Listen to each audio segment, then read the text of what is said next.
Hello guys, welcome back to my channel. നമുക്കൊന്ന് ചക്കട ഉണ്ടാക്കി നോക്കാം. അതിന് വേണ്ടിയിട്ട് ചക്കെല്ലാം പറിച്ച് കട്ട് ചെയ്ത് ഒരു കുക്കറിലോട്ട് ഇട്ട് കൊടുത്തിട്ടുണ്ട്. പിന്നെ എൻ്റെ വീഡിയോസ് നിങ്ങൾക്ക് ഇഷ്ടമുണ്ടെങ്കിൽ ലൈക്ക്, ഷെയർ, സബ്സ്ക്രൈബും കൂടെ മറക്കണ്ട. ശേഷം അതിലോട്ട് ഇൻഗ്രീഡിയൻസ് ആയിട്ട് 3 ഏലക്ക കുത്തി ചതച്ചതും 1 സ്പൂൺ ചെറിയ ജീരകം അഥവാ നല്ല ജീരകം കൂടെ ഒന്ന് ചേർത്ത് കൊടുക്കുക. പിന്നെ 2 ഉണ്ട ശർക്കരയാണ്. ഇത് കൂടുതൽ മധുരം കിട്ടാൻ വേണ്ടിയിട്ടാണ് ചേർത്ത് കൊടുക്കുന്നത്.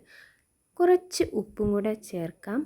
പിന്നെ അതിലോട്ട് ആവശ്യമായ 1 ഗ്ലാസ് വെള്ളം അതും കൂടെ ഒന്ന് ഒഴിച്ചു കൊടുത്ത് നല്ലപോലെ അടച്ച് വേവിക്കാൻ വെക്കാം. 2 വിസിലിൽ അത് വെന്ത് വരും. അപ്പോൾ വലിയൊരു പാത്രത്തിൽ 1 കപ്പ് തേങ്ങ ചിരവിയതും 1.5 കപ്പ് അരിപ്പൊടിയാണ് എടുത്തിട്ടുള്ളത്. പിന്നെ ചക്ക വേവിക്കാൻ വെച്ചതും മുഴുവനായിട്ട് ഇതിലോട്ട് ആഡ് ചെയ്ത് കൊടുക്കുക. നല്ല പോലെ ഒരു തവി വെച്ച് മിക്സാക്കി കൊടുക്കണം. ഇതുപോലെ പൊടിയും ചക്കയും എല്ലാ ഭാഗത്തൊന്ന് കമ്പൈനായി വരണ വരെ നമ്മൾ ഇളക്കി കൊടുക്കുക.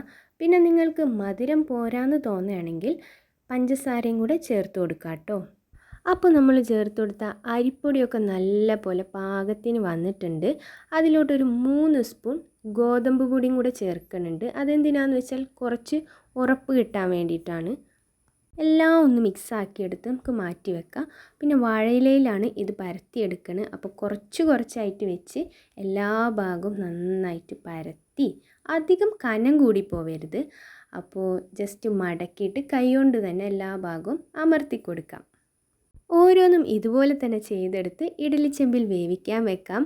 അപ്പോൾ 10 മിനിറ്റ് കൊണ്ട് തന്നെ നമ്മുടെ ചക്കട റെഡി ആയിട്ടുണ്ട്. അങ്ങനെ ഇലയൊക്കെ ഒന്ന് തുറന്ന് ഞാൻ ടേസ്റ്റ് ചെയ്യാൻ പോവാണ്. നല്ല ചൂടുണ്ട്. അപ്പോൾ ഒരു ഭാഗത്തുനിന്ന് ചെറിയൊരു പീസ് നുള്ളി എടുത്ത് ഞാൻ കഴിച്ചു നോക്കി. വാവ്, കിഡുവാണ്. അപ്പോൾ എല്ലാവരും വീട്ടിൽ പഴുത്ത ചക്ക കിട്ടുമ്പോൾ ഒന്ന് ട്രൈ ചെയ്ത് നോക്കുക.